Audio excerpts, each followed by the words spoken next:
Okay. So I'm pulling the names out of the hat. You never know how it's going to come out.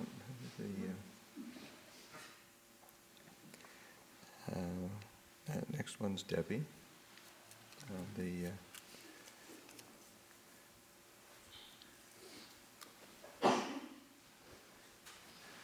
The people on the top of the line are sort of waiting. That's the way it works. You never know.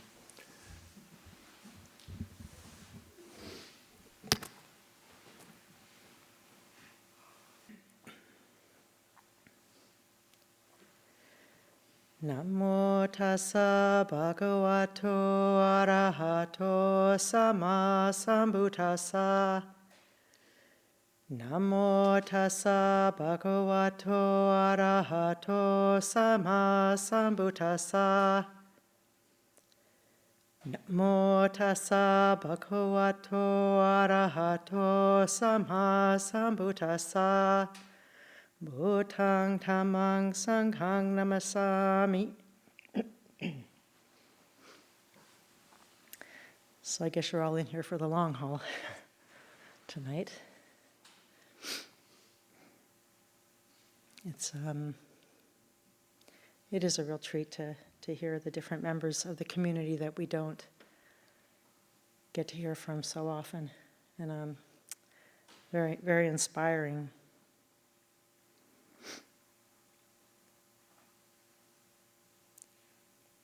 A lot of different things have run through my mind tonight. I can't really,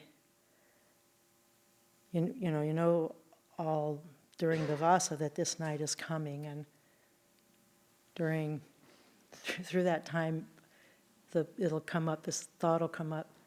Oh, I can really focus in on this, and this will be something that I can talk about. But it doesn't work that way. For one thing, I never have had a very good memory for recall, and as I get older, it doesn't get any better. So I don't really try to quote things very much because I'll just get them wrong. But one thing that has been a pretty consistent part of my practice, and it's kind of kept me going, is gratitude.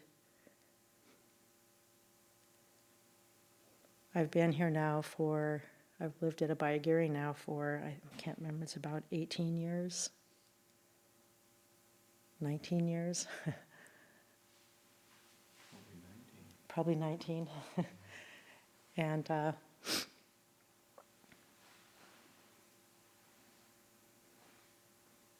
when you practice in a certain environment for a long time, sometimes you have really inspiring periods, and then there's times when it just seems like you hit a plateau, and that can go on for quite some time.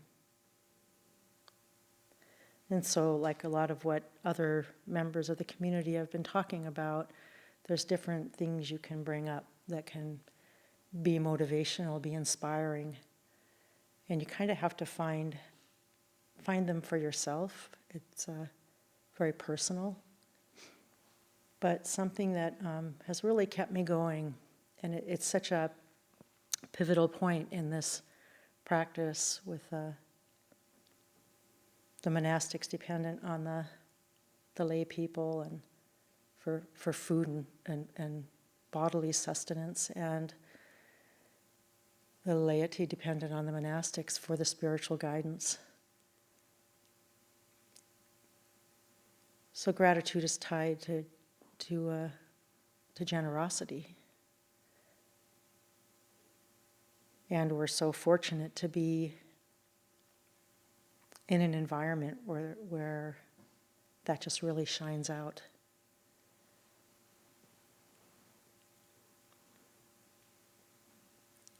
And you can't miss it, really. People show up and offer food. Sometimes they travel 5 hours, 4 hours, they hit traffic, they come, they bring food. Maybe after the meal they'll stay and help clean up. and then they'll drive back home. And they feel great joy in that. So it's kind of the flip side. That's the joy that comes from that foundation of generosity. And then for those on the receiving end, there's the joy of the gratitude of witnessing and experiencing that generosity. It doesn't have to be directly received to feel the joy. And it's something that even after all this time living here, it can bring me to a, subtle, not like bawling, but it can bring tears of joy.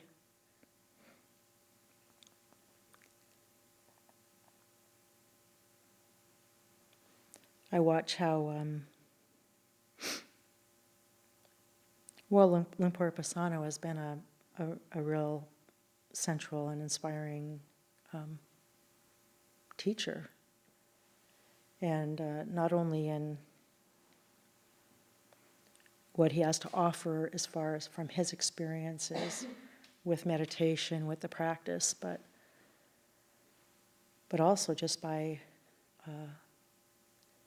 living in this community and witnessing his endless giving and action as well as his teachings. And so I really take that on because for me,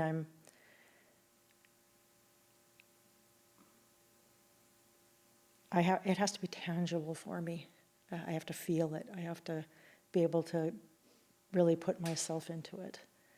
And I've often used Lumpur as a real guiding post of something that I aspire to be. I aspire to be more like that, or what I perceive is where he's coming from.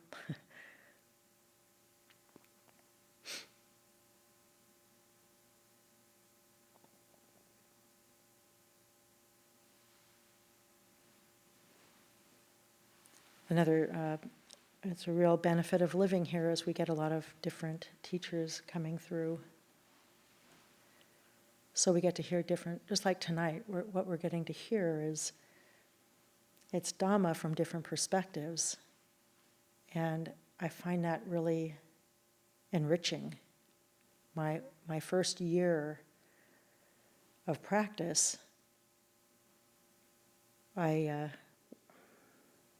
took my first retreat in the month of June, and this was a long time ago. I didn't have any gray hair then, and was on my way out of Thailand, and just on a whim decided to take a retreat to learn something about Buddhism since I'd been surrounded by Buddhists. And then I found myself within a couple months, I went to England because I had a friend there, and that was going to be my transition back to the West. And but I was so inspired by the first talk that I heard on this 10-day retreat that I took. Never heard Dhamma before, officially. But when I was leaving this retreat, I asked the monk who taught it, I'm going to England, I'm going to California, I need more of this, I need to understand what's happened to me. And so I was given the name of a few places in California, but then I was also given the name of Amaravati. And fortunately, I went there. And I went there, it was during the Vasa, during the Pansa. And what they did at that time, there was a community of monks and nuns. And they had a Friday night, something on Friday night, I think it was, for teaching meditation, and a Saturday afternoon. And different members of the community during the Pansa would give talks. So I got to hear of a lot of different voices. And it was incredibly rich. Because you could hear the true Dhamma underneath things, but I got to hear it in different expressions through different experiences. And for me, that was very rich and very inspiring.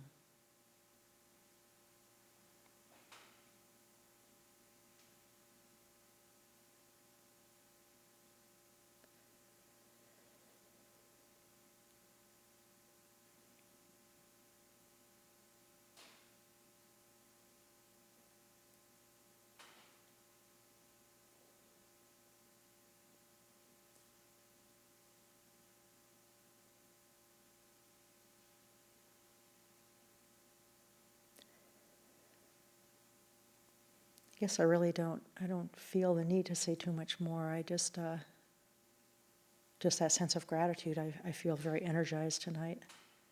And I feel like this opportunity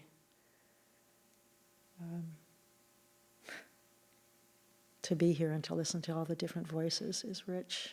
And it's inspiring to see people who came from afar to be here, to hear that and take joy in what this community has to offer. It's been another thing I feel a lot of gratitude, witnessing the growth of this community and witnessing the maturation of this community, and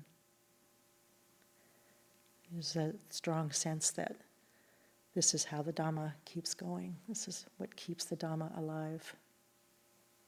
And there's joy in that. And joy is a really good thing to have in your practice. So I'm just going to end there because it's late. There's a few other voices, but it's good enough.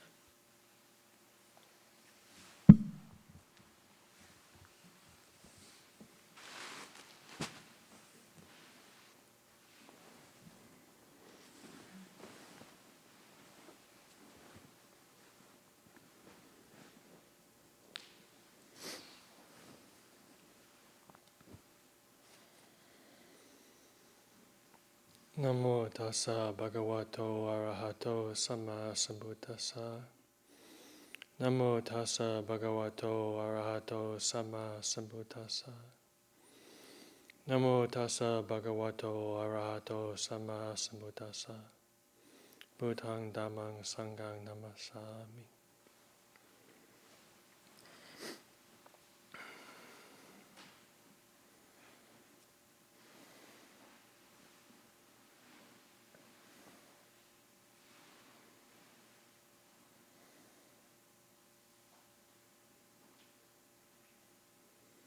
So I have also been on retreat for the last 2 weeks,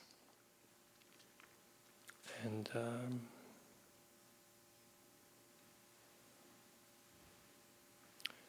it's been quite an experience engaging with other people, having conversations. Again, I feel kind of like, somebody, and I was obviously somebody living in the forest, who sort of returned to society. But it felt like that. It's been quite bizarre, surprising. And I was very much aware that this night was on the horizon. And I don't think a day went by that it didn't occur to me. And the mind just going about, just starting to give a desana in the head. Here and there. Fortunately, not the entire time. That would have been pretty brutal. But definitely here and there. And every year it's always funny. It's always an experience watching how the mind relates to having to get up in public and give a little Dhamma talk. It's all the anxiety and the fear and the concern and the desire to, do a good job. And then also the various topics. I could talk about this, I could talk about that, I could talk about this. Should I talk about that? And just round and round. And then during the meditation before giving the Dhamma talk started, I forgot for a little while about it. And I think this might have been the first year. That was so very nice to see, actually.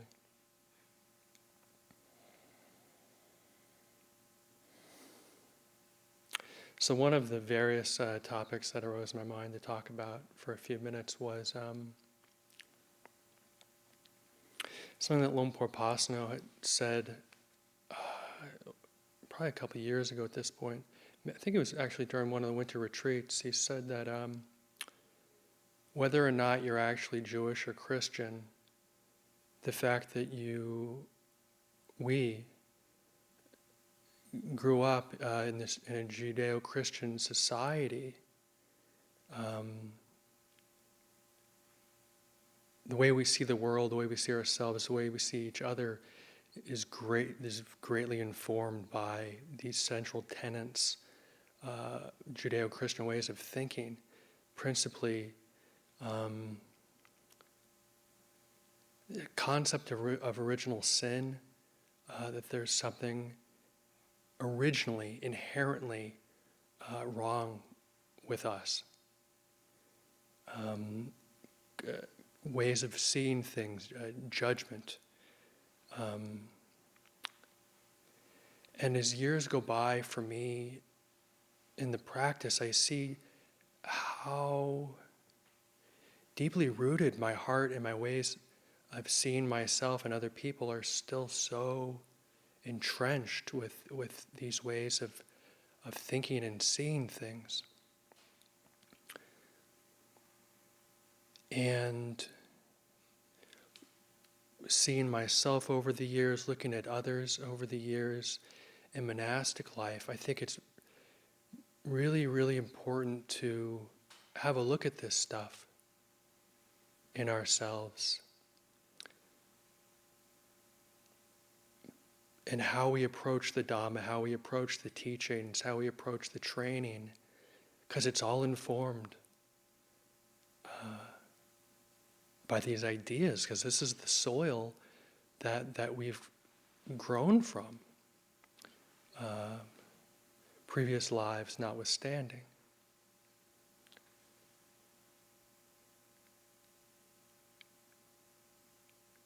So then, in terms of the Dhamma,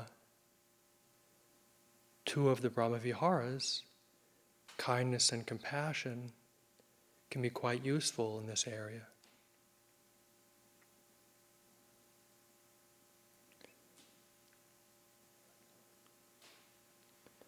And for myself, certainly somebody who is in no way out of the woods with this one. Still very much on a daily basis struggling to cultivate kindness for myself and others, compassion for myself and others. But one thing I recognize just how terribly important it is, how central. And having run across other practitioners, other monastics, it's the minority, I think, of beings, practitioners, who've gotten this one. Who see other people from a place of empathy as opposed to a place of judgment, of wanting them to be a certain way. Why can't they be a certain way? A place of control, fear, as opposed to a place of truly may they be well. regardless of whether they are doing what I want them to do or being how I want them to be. May they be well. And remembering that they're suffering, that they want to be happy.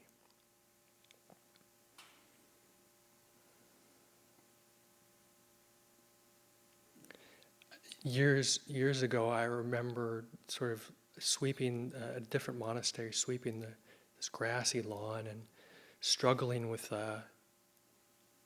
how can I have kindness for myself if there is no self, and trying to reconcile these ideas of anatta and metta. And at this point, it's like, well, you better find a way, and maybe set anatta to the side for the moment and sort it out with yourself and find a way to treat yourself with kindness. The first time I went to Wat Nanachat was probably Wat Nanachat in Thailand, about 16 years ago, and it was when Ajahn Jayasaro was stepping down as abbot and Ajahn Dhamma was going to take over. And I just started staying in monasteries, and there was a tea time Q&A, and I asked Ajahn Dhamma, I said, I see a lot of fear coming up. What should I do? And he said, you should be your own best friend.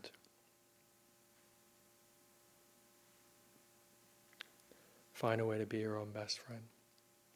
It was very good advice, I think. I'm still working on it. And I didn't think it would take this long.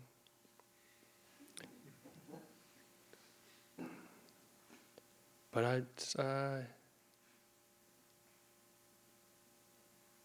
takes time.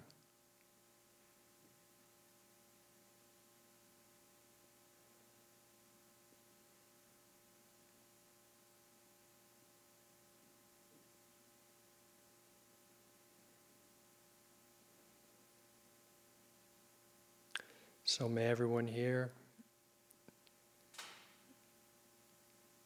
good luck with these. May you be your own best friend, and crack the nut of kindness and compassion for yourself and all sentient beings.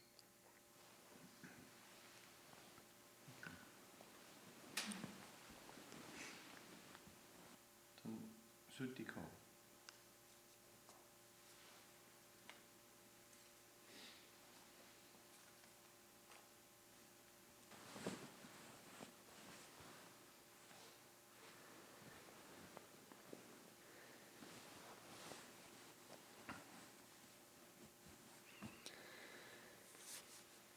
Namo tassa bhagavato arahato samma sambuddhassa.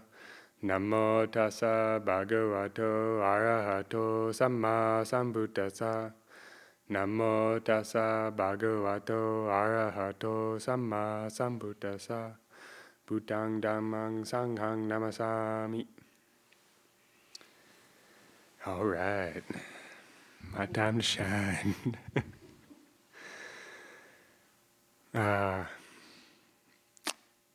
Something Ajahn Yanako used to do a lot at the beginning, or sometimes I recall him starting his Dhamma talks out with just a reflection of the gratitude for all of our teachers that help us to see the way. And we're very fortunate to have such a plethora and wide variety of teachers out there to tap into. But I think ultimately, this is a very strong practice of self-effort. Nobody can do the work for you.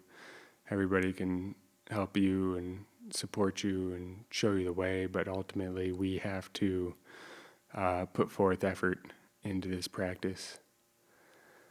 And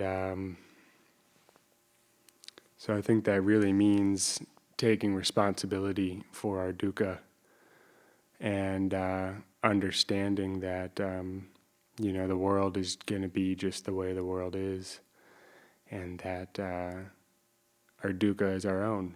And maybe as Ajahn Manindo says, invited in for a cup of tea. But it's good to know how we kind of make a big deal out of things. I guess that's how I kind of feel about it. Sometimes when I get back to my kuti and these things come up, and it feels can feel very intense or dramatic. And I really just have to slow myself down sometimes and let myself know I don't need to make such a big deal out of these small things. Kind of understanding that process, which requires like a real sense of honesty. I think sometimes when you think about that parami, we think about not telling lies to other people, or being straightforward, not exaggerating, or things like that. But oftentimes it's important just to kind of not build things up, not lie to ourselves, not make things bigger than what they really are.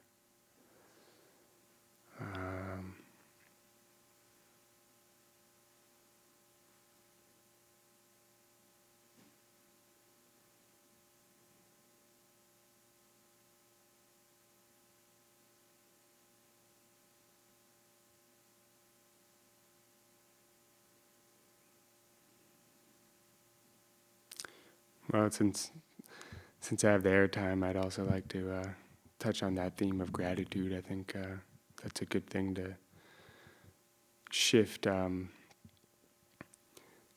our focus away from this kind of like self-centered, big deal making sort of processes to the good things that go on around us, and how important it is to recognize the good people in our lives, or the good things that happen, and brighten the mind in that way.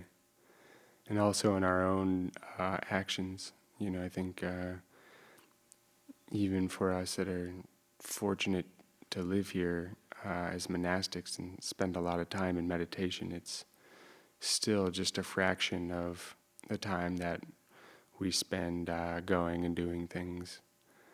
In the suttas it talks about being mindful about extending your arms or limbs, and urinating and defecating and all these things, and eating. And, so much of that is a reflection of our own mental states and how we, and we'll come back when we go to sit. It kind of it's like a rubber band. Feels like you stretch it out during the day, and then it slows down and recompresses when you go to sit. So really taking the time to be careful with your actions and how you do things, And a good way to do that is to really have that sense of honesty in your intentions. Talking with Sāmaṇera Sudhīro on our alms round today, I was reminded of a quote by it was either Tolstoy or Dostoevsky, but one of the greater Russian novelists, that lying to ourselves is more deeply ingrained than lying to others. So as we meditate and we become aware of our narratives, is really learning to be honest with ourselves and learn to not make a big deal out of them. And that way they lose that kind of momentum, slow down, kind of fall apart. So yeah, with that, it's really lovely to see so many people here tonight and familiar faces. So thank you for all the support in the practice. It's really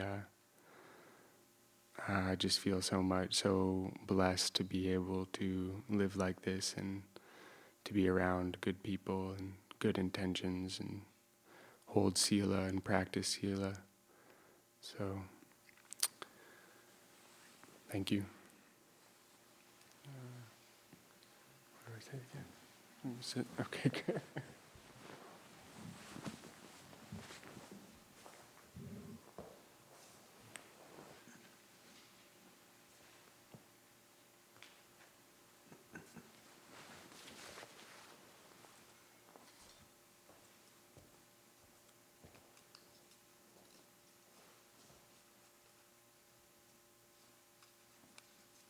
Sāmaṇera Guṇavīro.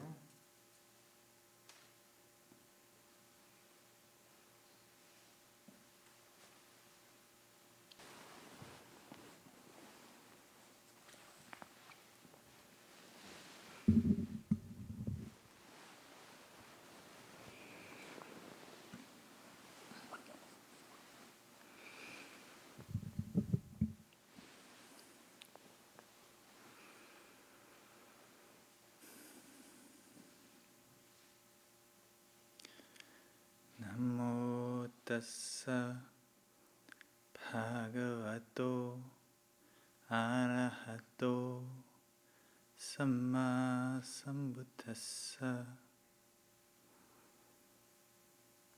Namo tassa bhagavato arahato samma sambuddhassa. Namo tassa bhagavato arahato samma sambuddhassa. Buddhaṃ dhammaṃ saṅghaṃ namassāmi.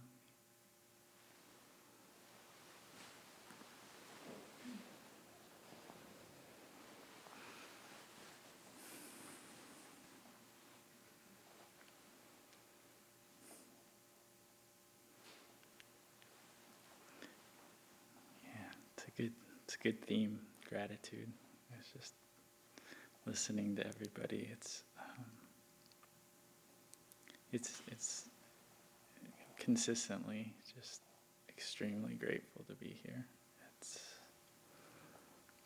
The monastery is like just all the conditions that are set forth for goodness. And in the world, sometimes you're kind of inundated with messages of frustration, and here we're just surrounded by inspiring things. And it's a regular thing, but I think especially on tonight, where you get to listen to all the members of the community, the junior members of the community, give their reflection. I'm really grateful to be here.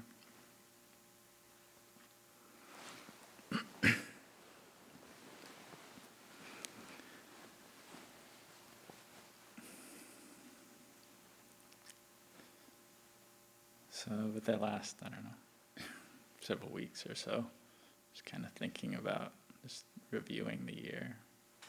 And, just the different kind of inner battles that I've fought, just different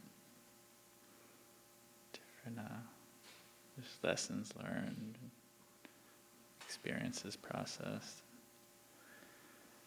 kind of piecing things together, and then also something I kind of come back to every so often is just the kind of big picture question of like, what am I doing here? Like, from a really basic level, what am I doing in my practice? Then also a third kind of reflection that's been ongoing over the last month or two is just because I've been here coming up on 2 years, so not that long. relatively recently from the world, and still have a lot of friends and family. And just the question of how to explain what I do as a monk, as a meditator, as a practitioner, to someone who doesn't really, who lives in the world and doesn't really have a Buddhist framework. And so those have all kind of congealed into, I don't know, some themes that I thought I might talk about.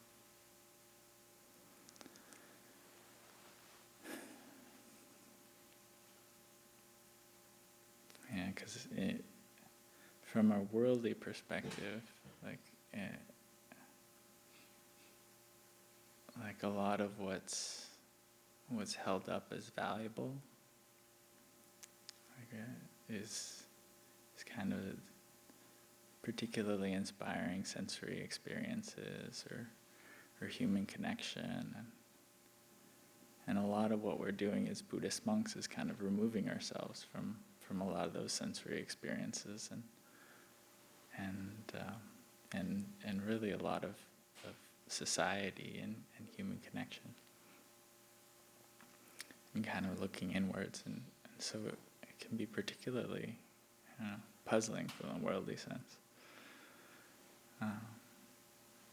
So one kind of passage or something that the Buddha said at one point that kept coming back to me was at some point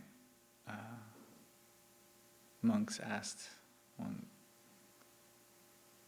went to the Buddha and asked him,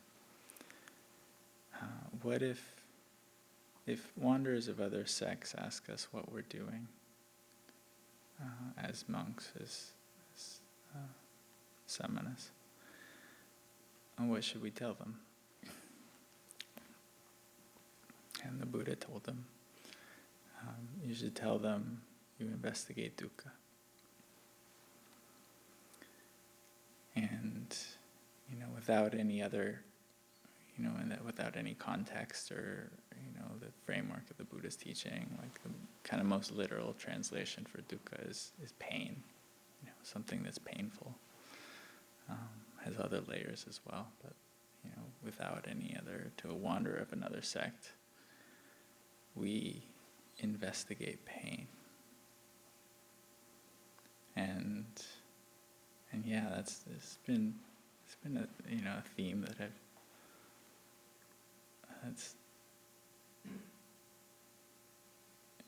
just kind of scratching at. And when the Buddha describes what he means by pain in the context of the Four Noble Truths, he says, birth is painful, aging is painful, death is painful, sorrow, lamentation, pain, mental pain, sorrow, despair, are painful.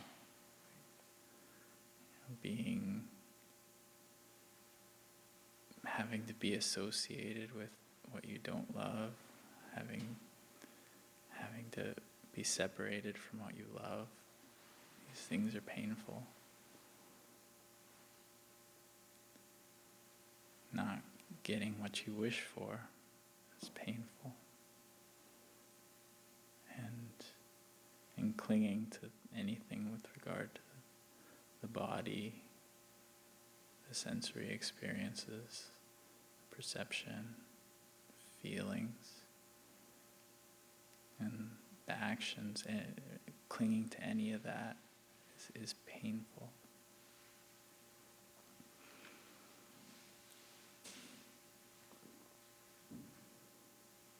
And I think on a really basic level, like we all really know that pain. Like in the world, there's not much airtime for all of the pain. Not necessarily that we're in all the time, but even though we're not in it all the time, it, at least the gross kinds of it, they still very much define what we see and what we don't see and what we avoid, what choices we take.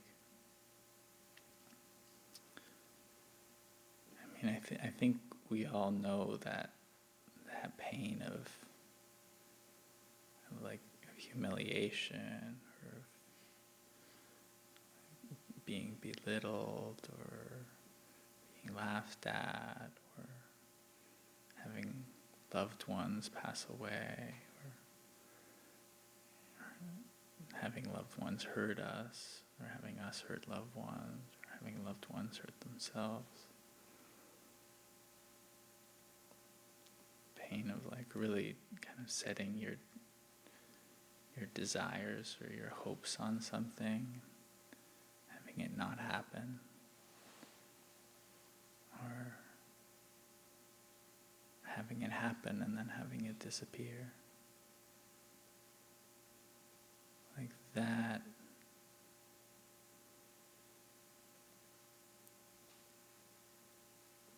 These pains, I think as much as we, especially in the world, don't think about them on a daily basis, they very much define what we see and we don't see in the world. Because for the most part, everything about our lives, especially when we can't really look at the pain, everything about the choices we make largely end up choices specifically to avoid feeling that pain.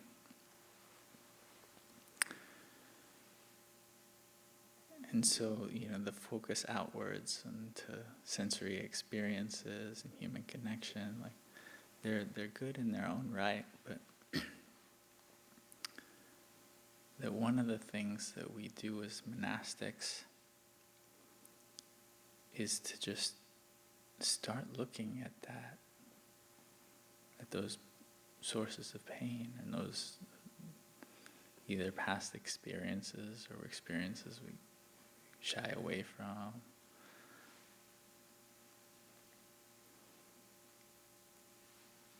Because they very much, and the more of these kind of hot spots for pain, the more our kind of experience gets distorted around them, and the more confusing that the world becomes. Because it's constantly trying to avoid all of these sources of pain.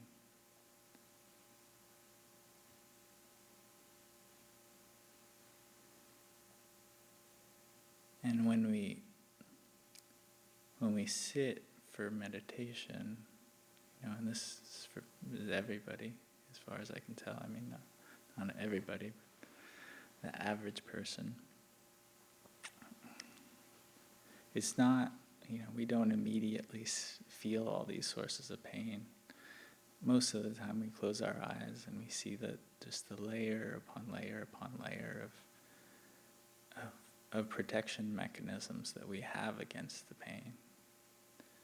We see the anger that's trying to, that blame somebody else for the pain. Trying to lash out as just a helpless coping mechanism for trying to do something about the pain.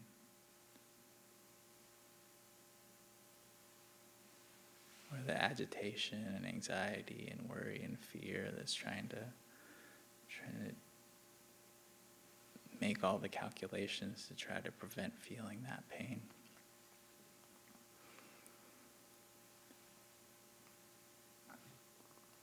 The depression and lethargy and stiffness and sleepiness and drowsiness, like trying to avoid feeling the pain at any cost, just to, if you can stay asleep and catatonic, and anything's better than feeling the pain.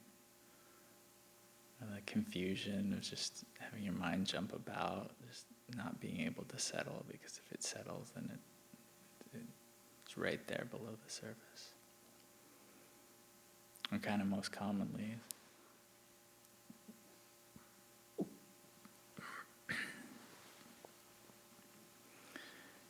it's just that it really fuels the craving and clinging to anything even remotely pleasurable. And so, and so we close our eyes, and a lot of times it just seems like a mess in our mind.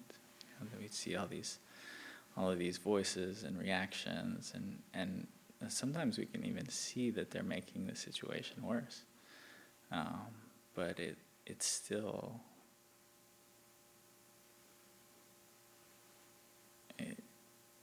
it's not at all clear the way forward, and it's not even clear often that the root is pain, because there's so many layers. There's craving, there's aversion to the craving, there's craving to the aversion. And so it gets to be where there's so many distortions of perception that are built towards trying to avoid being able to see this pain, that the world doesn't even look the way it actually is anymore. And so when we sit,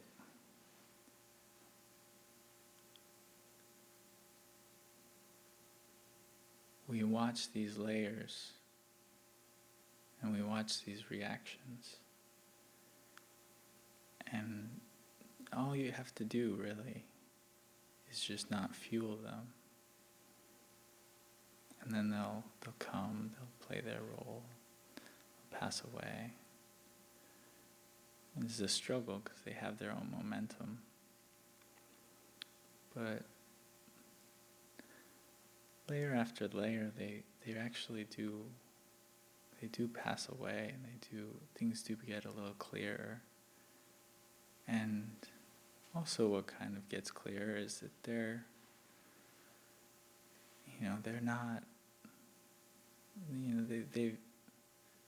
they have their own purpose. They're not good at their purpose. They tend to actually make it worse, but they're not, the craving, their aversion, it does tend to be making our life worse, but it's trying to protect us from the pain. And the more we can kind of understand that underlying basis, the more we can kind of let them play their role, let them pass.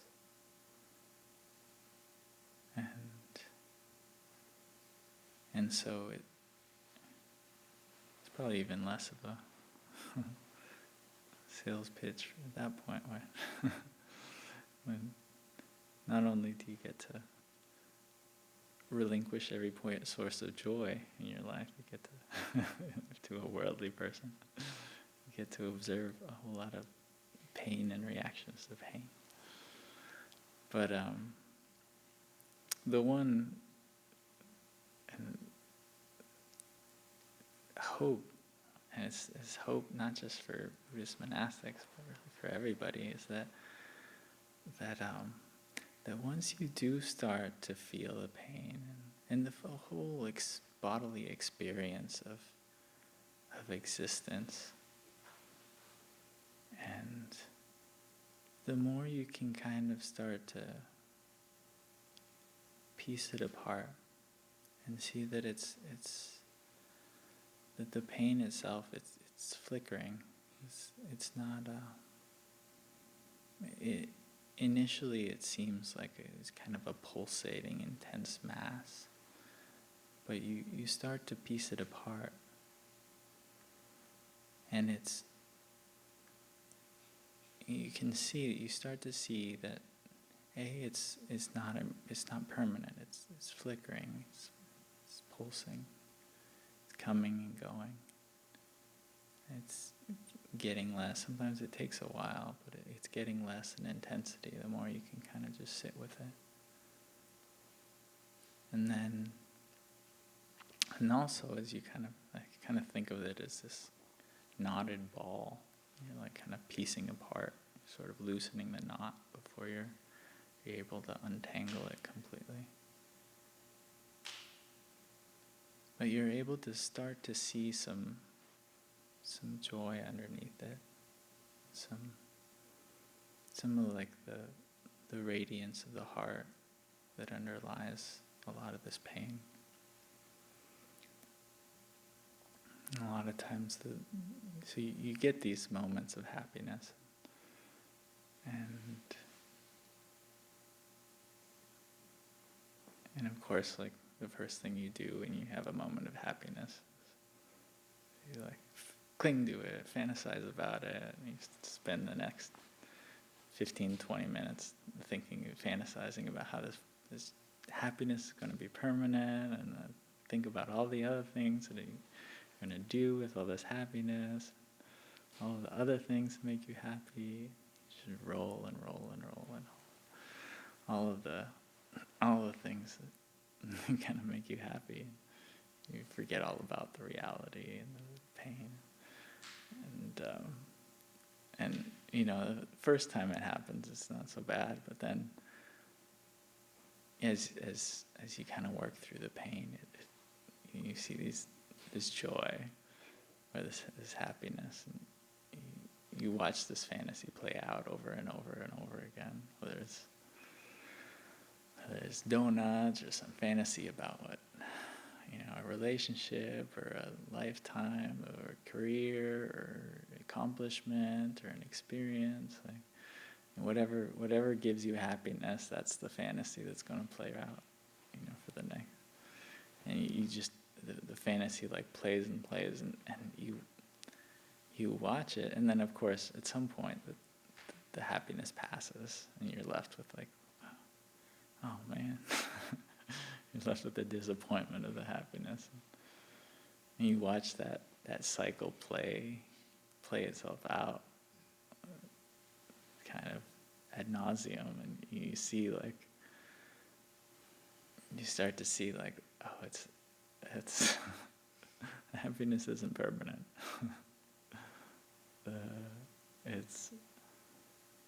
And actually when you start to play the cycle over and over and over again, you realize that the fantasies and the craving and the clinging, like, not only do they set you up for all that pain that happens when you don't get what you want, but like themselves, like the fantasies themselves and the experience of wanting that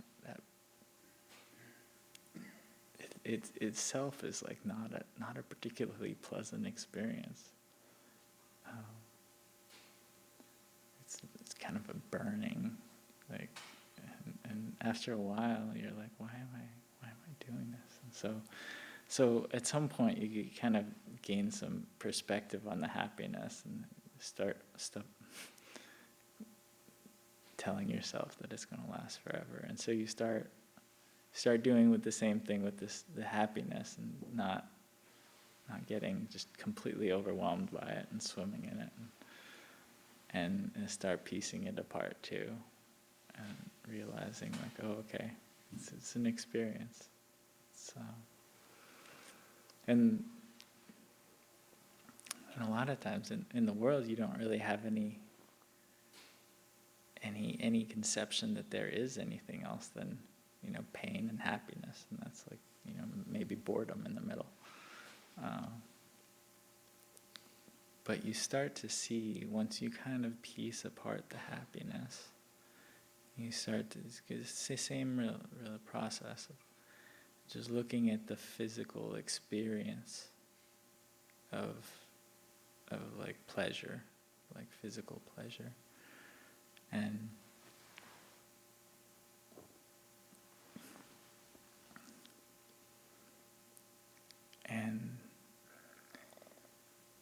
once you can stop just making up layers and layers of delusion around it, you can kind of start to see that it's a physical phenomenon. It's not it's not anything to get deluded by. And the more you can kind of piece it apart and let it,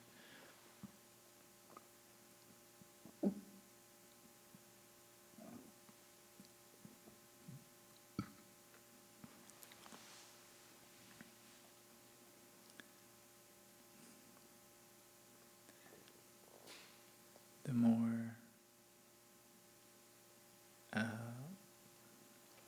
like just that natural radiance of the mind just tends to shine through.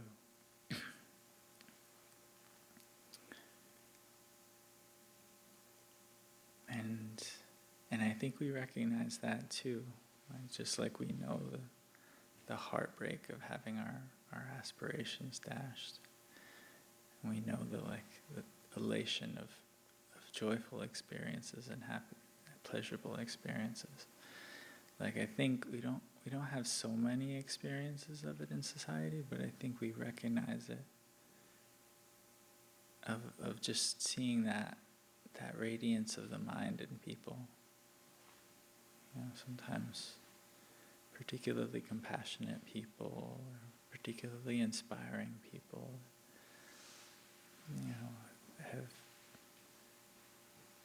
are just you see that like that sparkling mind state just come through, and sometimes it's like a balanced love, a balanced joy, compassion, equanimity. But that radiance, like I think we all recognize it when we see it. And I think deep down, like that's like what we'd hope we'd like to be.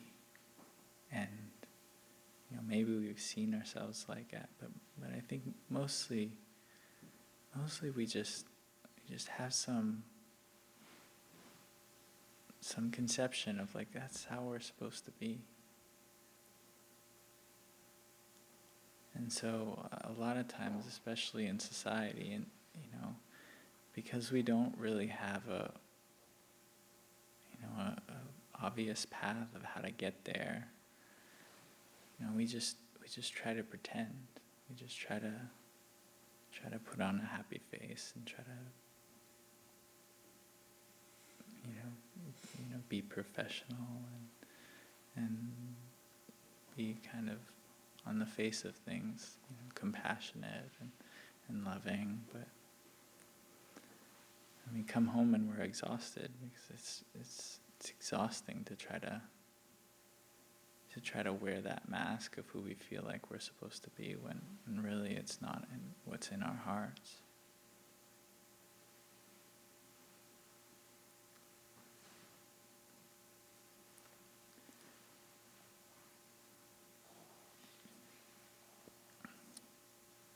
And so when you start to just sit with the pain and sit with the pleasure, like it really does start to come through. And even though and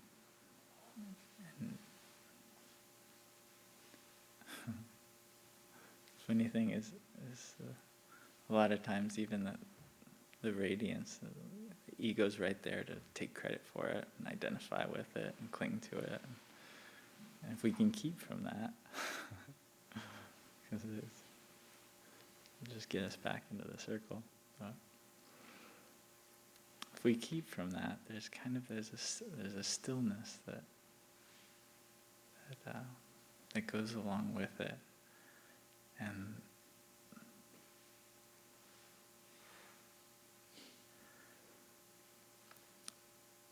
so,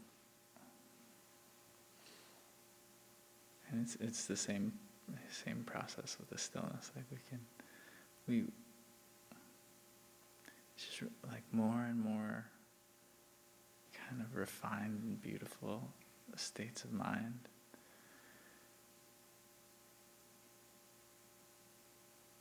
And it's one of the beautiful things about living here and really just having this path where you can see that progression. And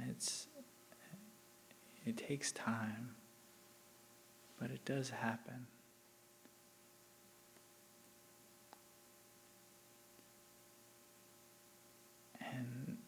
And every time you take a step forward, like, it's just so obvious that this is like where I would hope anyone would be. And the monastery just offers like kind of the most conducive ground to go through that process. And so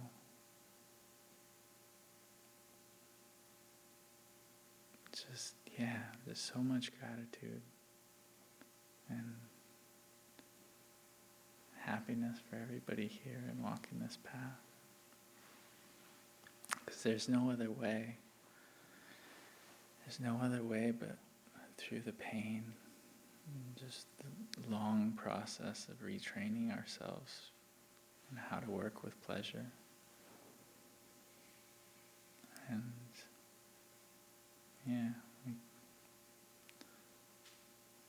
Tensampana quoted, you do good actions, refrain from bad actions, you purify the mind. This is the teaching of all the Buddhas. That's all I have.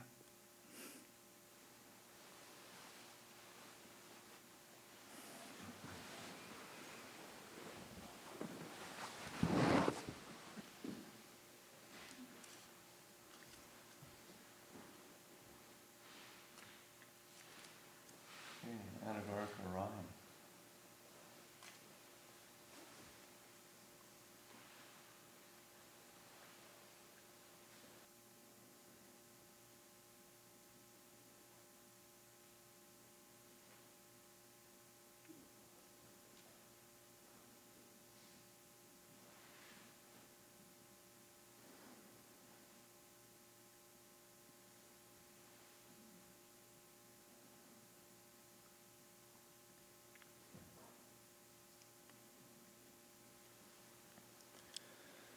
Namo tassa bhagavato arahato samma sambuddhassa.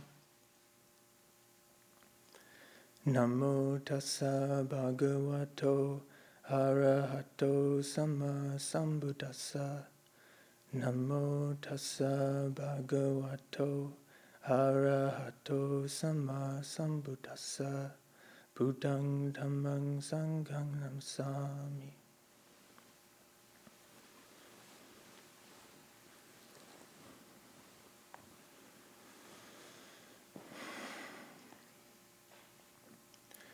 I think I'm nervous right now, but I'm also in that kind of dreamlike, kind of tired state that I think everyone's at right now.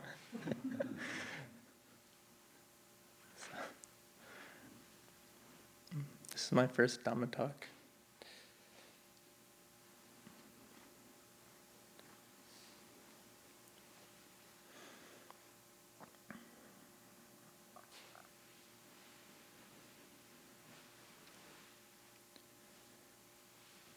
I think mainly what I'll just talk a little bit about is just a few, I think maybe highlights from my time here so far. Just about 11 months. Anagārika Gary did a pretty good job, I think, explaining kind of the like a day in the life kind of scenario.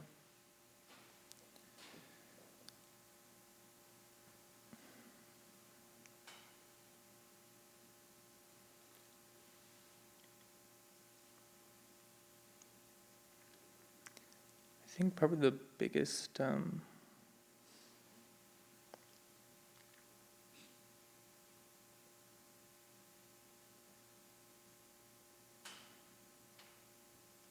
of the biggest supports is the good friendships that I've established here, and the people back home that are supporting me.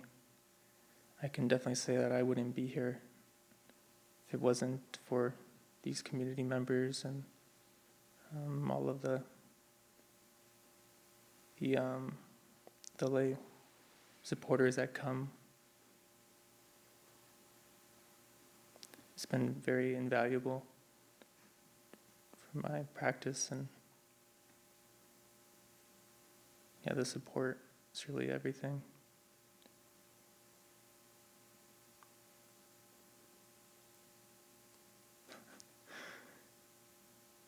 In my mind, my Dhamma talk is going to be so much more lively and a lot more zest, but man, I'm tired. Got nothing.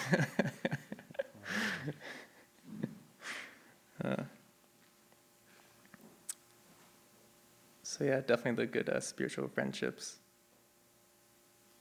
I think there's something in the suttas about Ananda talking to the Buddha, and like he's telling him that he realized that the spiritual path was like half of it was the good friendships, but the Buddha said it was the whole of the path. I definitely can see the meaning in that. The longer I'm here too, because it's very necessary it was necessary for me to hook me in, but then also to help sustain me as well. It's something that I have to keep tapping into.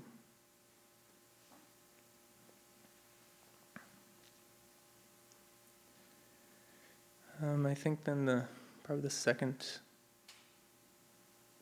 most important theme that I've learned here is patient endurance. So whenever I'm going through a difficult time, just allow time itself to smooth things over and to allow for clarity to arise.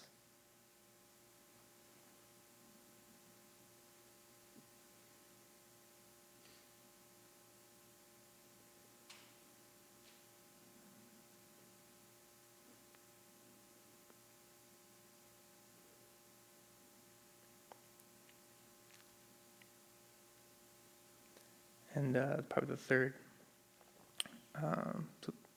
third aspect that I've taken away from this year is actually doing the practice itself. Because it seems to me, as difficult as it can be at times, it's even harder not to practice. So it's even more difficult to continually run away from things. I mean, it can be definitely difficult, at least thinking about it, maybe to sit down, to sit and meditate, or to try to pay attention, to settle things down. But yeah, it's either that or I guess continuing to just kind of scramble, and that doesn't really lead anywhere. And then being here,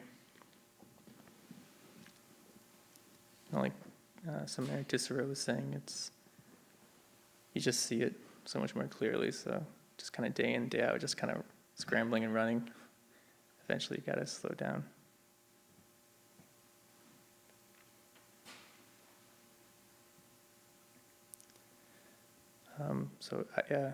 As people were talking about gratitude, and I definitely have a large debt of gratitude for everyone here, for Lungpa, the senior monks and junior monks, novices, my fellow Anagārika Gary.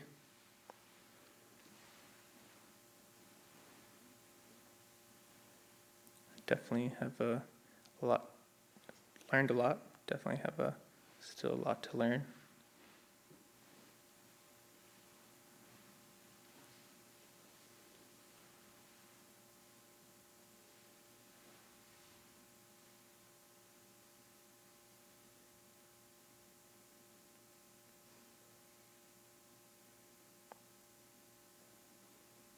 And that will be it for my first Dhamma talk. Thank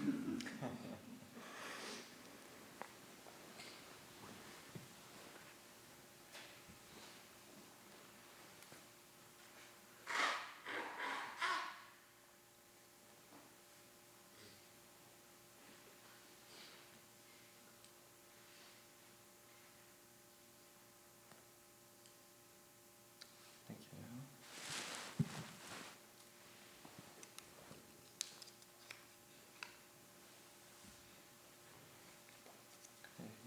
Then Suhajjo. Tassa bhagavato arahato samma sambuddhassa. Namo tassa bhagavato arahato samma sambuddhassa. Namo tassa bhagavato arahato samma sambuddhassa. Buddhaṃ dhammāṃ saṅghāṃ namasāmi.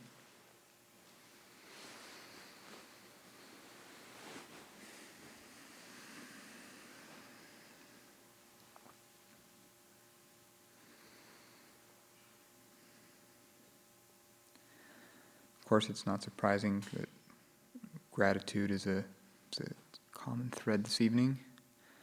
I'll certainly echo that. And so specifically,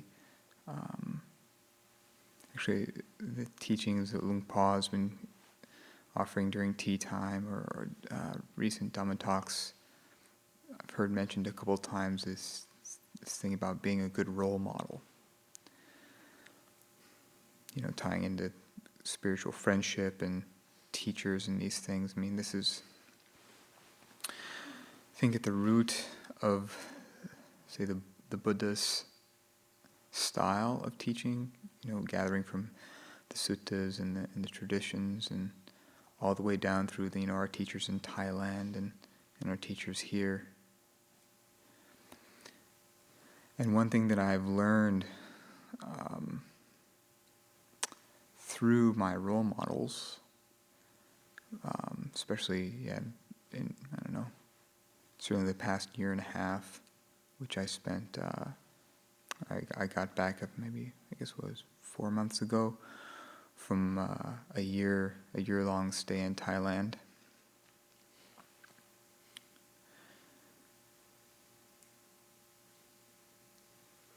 And so a lot of these things I've learned from my teachers are, I don't know, they're in the written teachings in some way, but they seeing them manifest in a very personal, you know, a very physical way, can really shine a very distinct or very, you know, shine a very clear light on things which are subtle or difficult to see. So an example of this is like so the Brahmavihāras, and specifically, you know, the kind of the most popular one, the most well known, you know, being Mettā. And so, like some of the other venerables have mentioned, I've quite early on realized how important Mettā was to my practice, and in fact, in some ways, it's actually how I came to even become interested in a spiritual practice at all.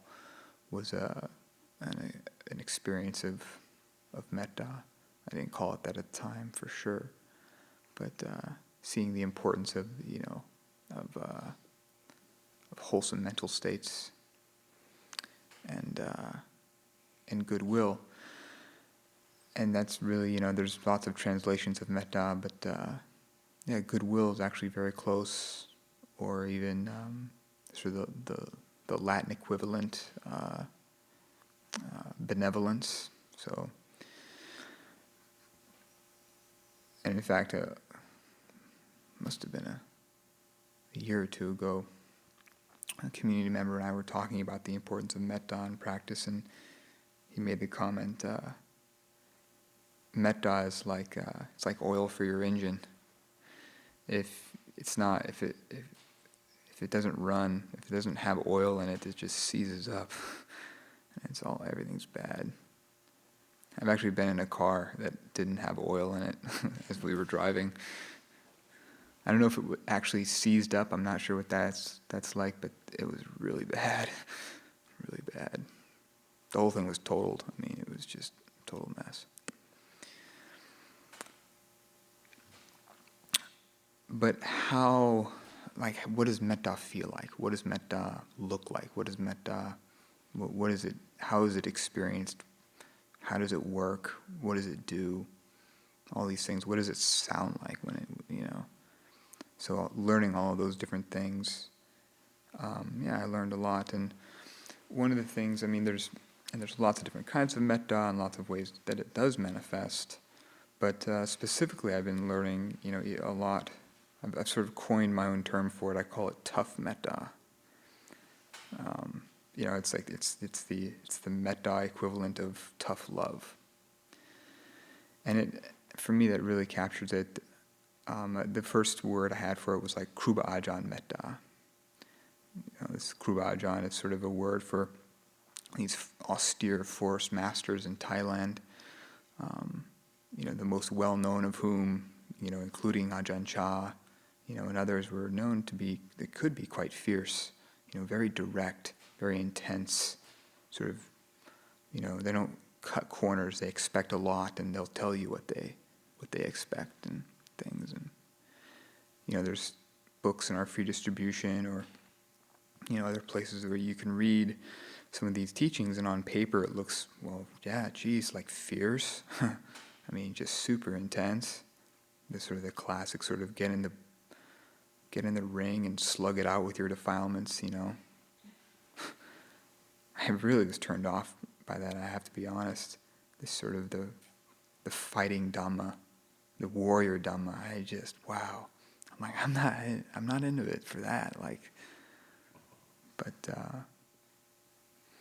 so seeing actually that manifest and seeing, being in close contact with teachers that manifest that, even for a short period of time, or seeing it manifest occasionally in people, it's just, I actually really see the value in it. And I don't know, certainly fierceness is a way of putting it, but it's also a certain sobriety. It's a certain a gravitas, like a gravity, a weight. It's actually the root of the word guru, or in Pali, garu means heavy, weighty, important. So really, and there's a fearlessness to this quality. It's not entirely, like warrior in a sense. There is there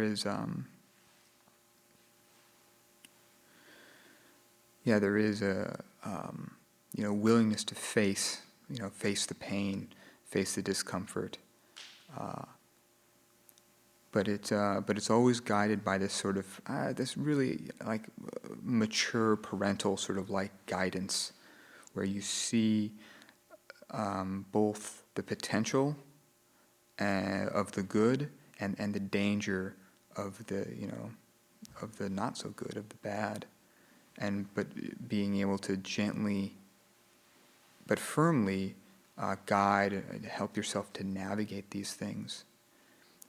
So again, it's really it sees the best in you, like a parent seeing the best in their child, but also seeing where you can get lost or get off balance, and being very direct, or being very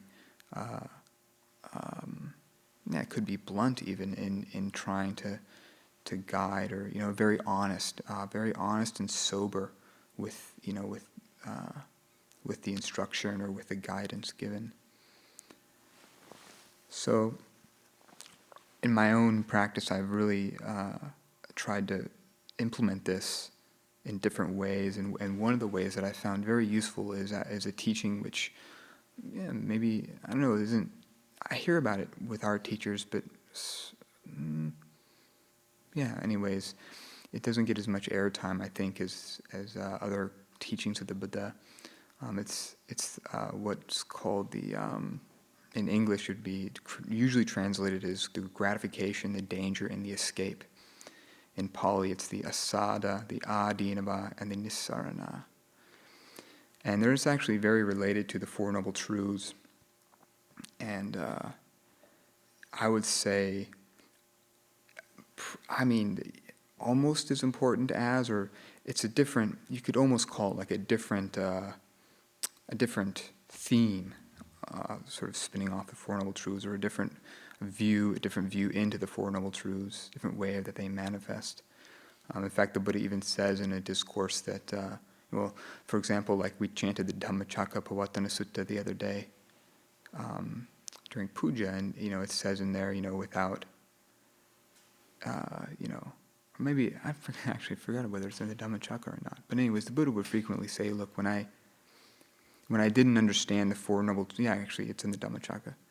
When I didn't understand the Four Noble Truths, I didn't declare my perfect awakening. But when I did understand the Four Noble Truths, I then did declare, I do declare my full awakening.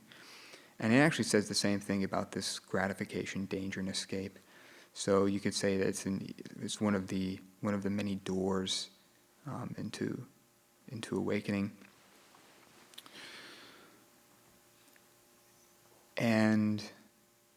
But I've found it dovetails very neatly with Mettā.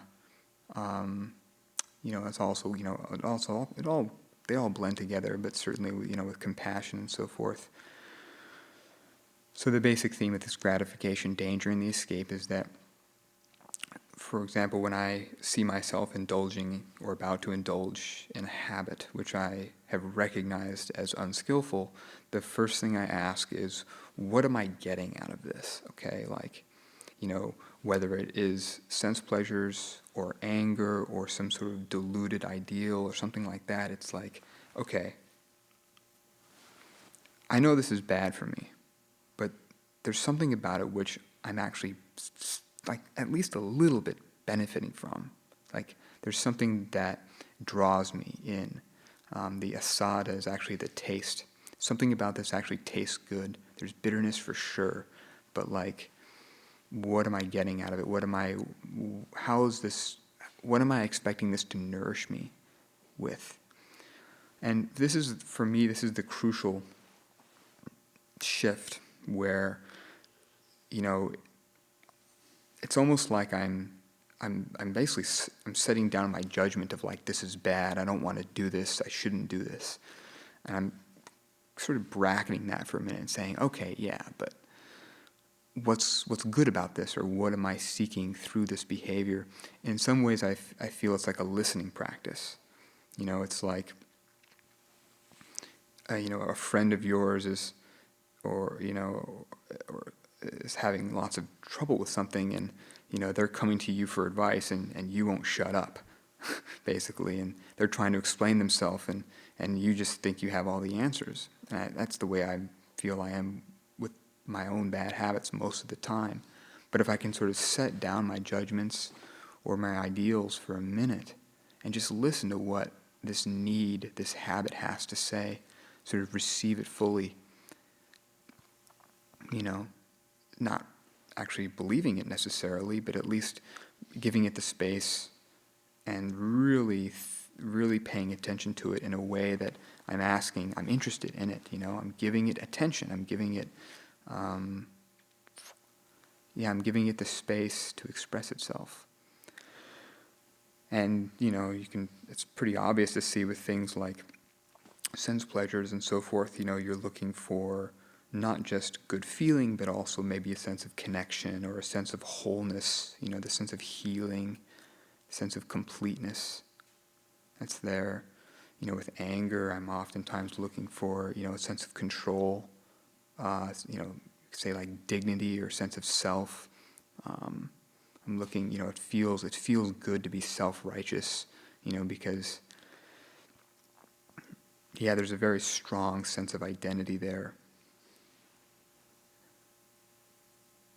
And, with all the other sort of, delusions mixed in with all of these things, certainly, but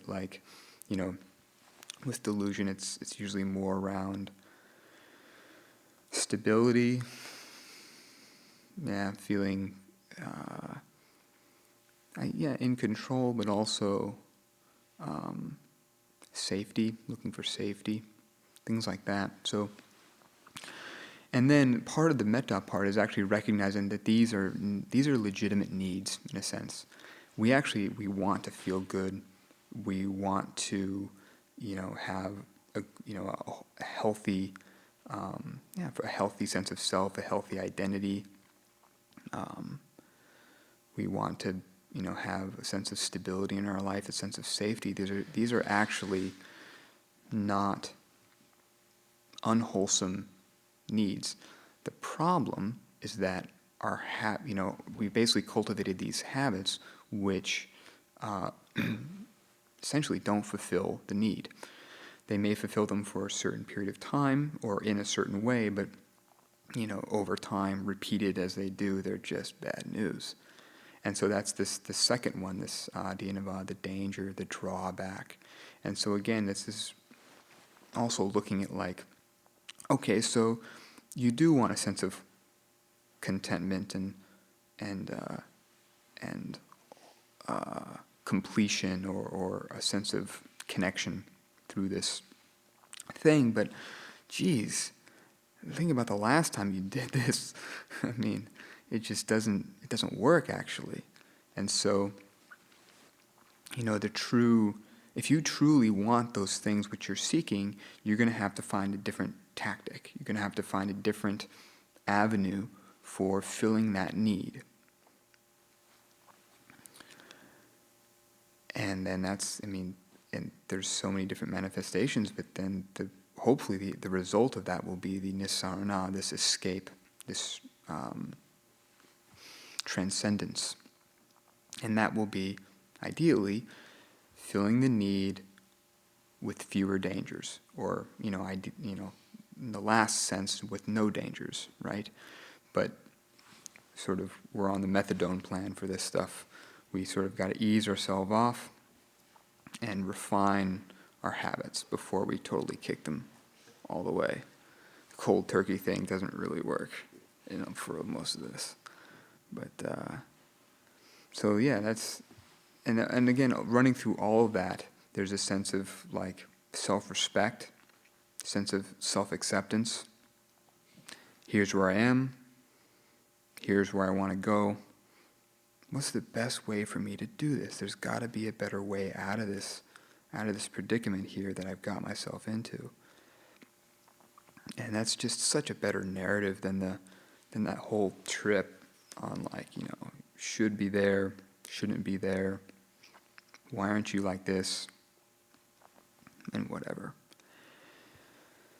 So, and again, there's just that, but at the same time, it's not like, oh, everything's just hunky-dory, I don't need to change anything, I'm perfect as I am, sort of, kind of, I don't know, hippy-dippy metta, which I don't really, I'm sure it's useful in some ways, but if we're trying to really get down to changing our habits and, being of benefit to ourselves, we have to face the shadow, we have to face the pain, but we have to do that with this sense of goodwill, of looking for the benefit and seeing the potential. And also, maybe just as a caveat to all this is that, we actually have a lot of good habits. The bad ones stand out to us because there's, oftentimes they're the ones that, we're predisposed for self-criticism and so forth, and these are the ones that really make the most pain and are the most exciting in their own way, but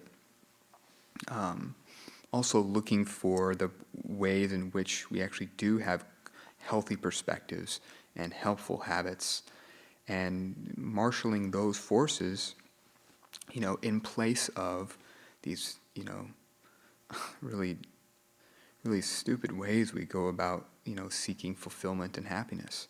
So, again, it's this discernment of not just, analyzing the process of how we get ourselves into trouble, but also identifying the ways in which we actually have, good habits already. And of course, turning good habits to good use, or sort of growing the good habits and developing them in place of the bad habits it's infinitely easier than trying to create bad habits, trying to create entirely new habits, or trying to totally just stomp out bad habits. We basically want to replace our bad habits with our good habits. And when we have the good habits to do it, we just need to recognize them and then figure out, which ones will work better than the ones the bad habits that we're using. So I think that's it. I hope some of this has been useful.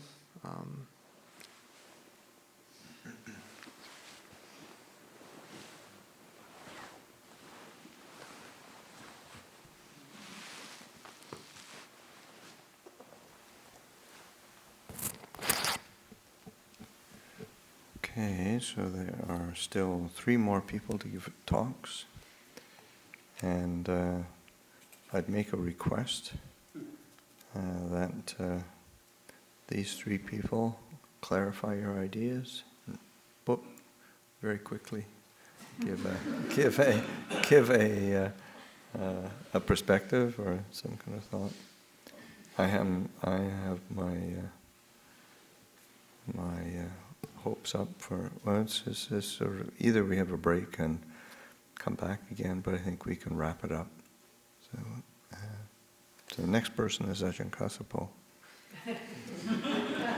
He'll be the role model.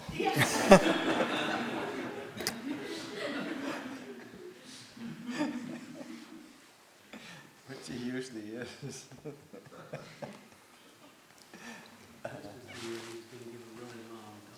Right. Wait and see.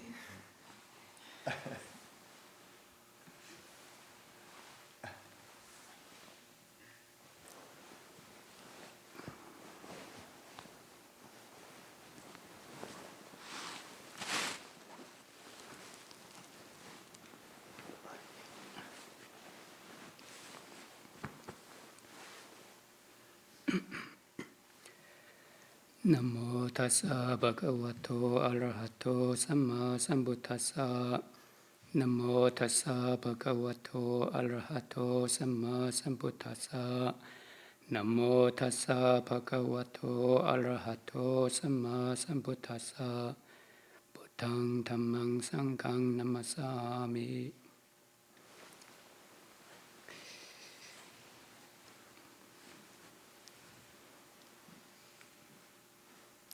This is also my first talk after being Ajahn, I think.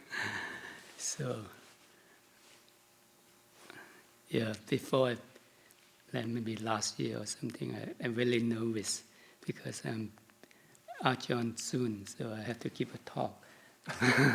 But now, after this year, I said, I don't need to give a talk. And then I feel, not too bad being Ajahn.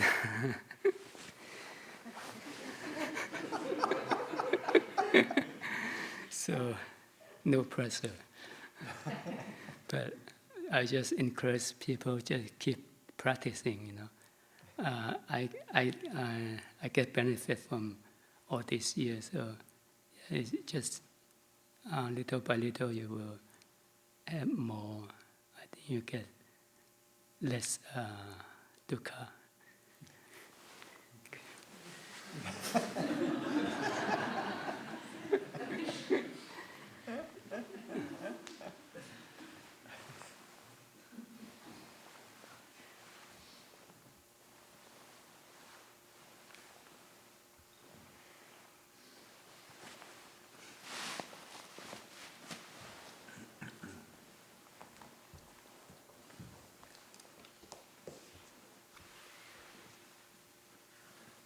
Okay, so next person is Sudhīro.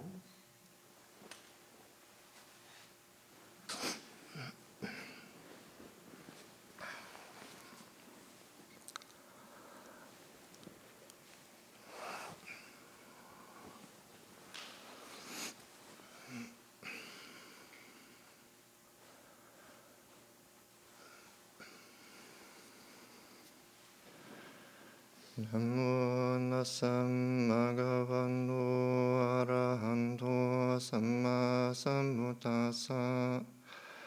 Namo Nassam Bhagavanto Arahanto Samma Sambuddhassa. Namo Nassam Bhagavanto Arahanto Samma Sambuddhassa. Buddhaṃ Dhammaṃ Sanghaṃ Namasami.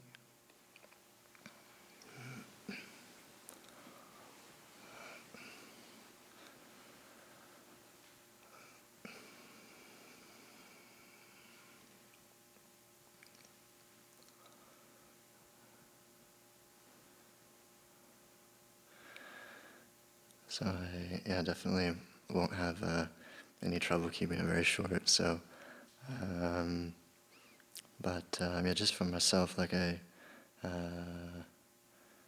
just wanted to acknowledge just kind of the fact that I, with this, kind of the ending of this rains retreat, which has just ended today, then I actually reached 5 years as a monk, and kind of for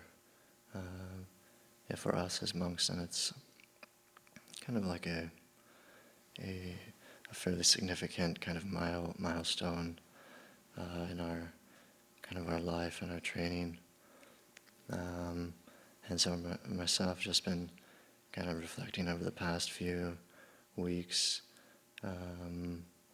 just kind of thinking back to kind of when I first arrived and kind of the first few years training here, and just kind of how much has changed for me, and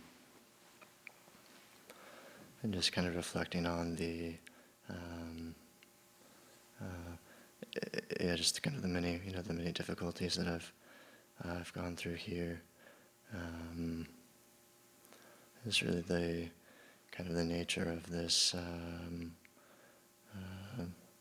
The kind of a nature of a training monastery in general is that it really, it really pushes you. It really exposes your weaknesses, and I think for most people in the world, and that's why they don't come to places like this, or if they do, it's for a very, very short time, because if you stay for longer than a few days, then you start to kind of see things about yourself that you may not be comfortable seeing. But certainly for all of us here who have, specifically come to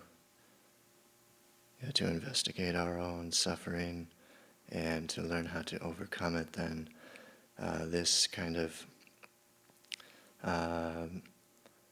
kind of a place that does really push us and force us to kind of look at ourselves is really the ideal environment, really, for people who want to practice.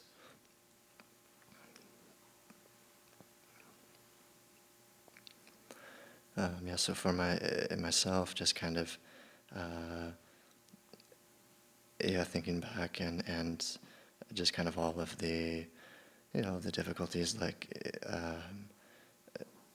kind of living with people you wouldn't normally kind of want to associate with, and kind of having to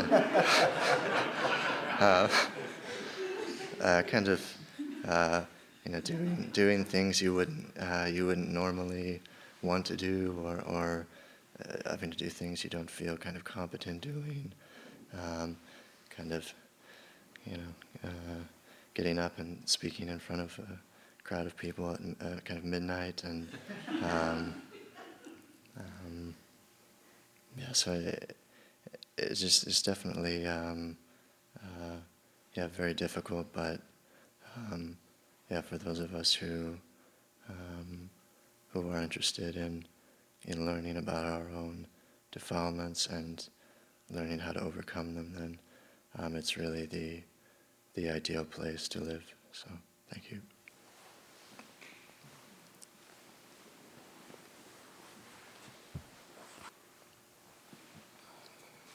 Okay, last person, Jāgaro.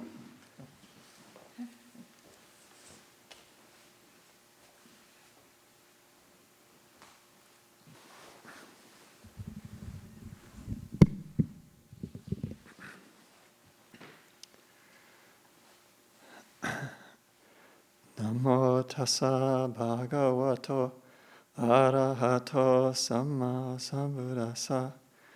Namo tassa bhagavato arahato samma sambuddhassa. Namo tassa bhagavato arahato samma sambuddhassa. Buddhaṃ Dhammāṃ Sanghaṃ namasami. Boy, I wasn't expecting to be nervous, but my voice is clearly nervous. So,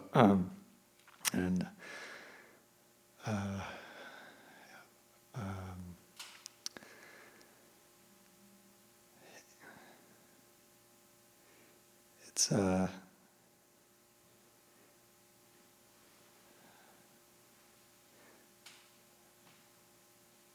think what's been coming up for me fairly repeatedly is the just how helpful it is to just that quality of the mind that returns to seeing the mind as opposed to going outwards. And just being willing to be with experience as it is, and it's that's just really basic thing. Sometimes we just forget that it's exactly like it is right now, because our minds, when we're going outwards, it's anywhere but that. It's getting lost, and it's like, oh, okay, yeah, now I feel like should be saying something, I should be wrapping up, or should be doing something. I don't even know what I'm saying right now. It's really late. Lampal is really tired, and we should end this. It's past 1 o'clock. And just there's just recognizing whatever the energy is. That's just an essential ingredient to allow it to be and allow it to cease. So I guess I'm just giving a plug for just being aware.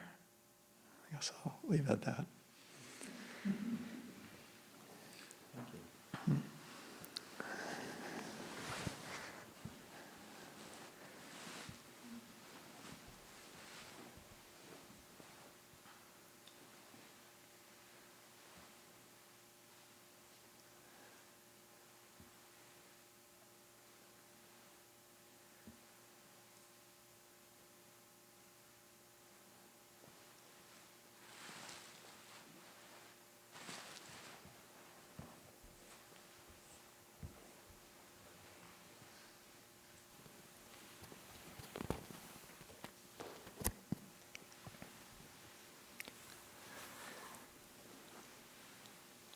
I'd like to express my appreciation to all of the community members who shared their reflections, and maybe we could all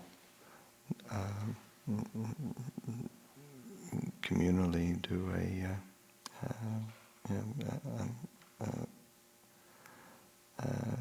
just that appreciation together, the sadhu to that together. It's really it's a wonderful opportunity to when different members of the community have this put the effort into to share. Sometimes it's not so easy. Sometimes it's hard to express what you feel, what you experience, and people have made the effort, and it's been quite an enjoyable evening for me anyway.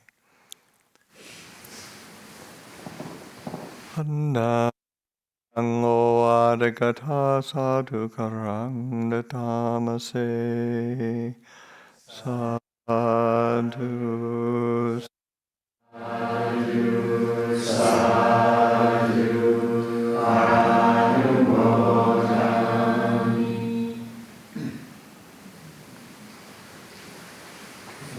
So a bit of a break.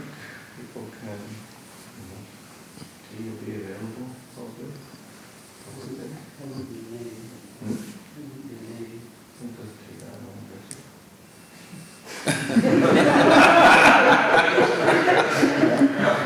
It just shows up.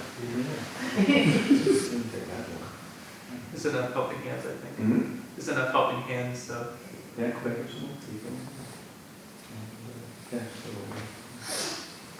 people can have a break, there's a tea, join me.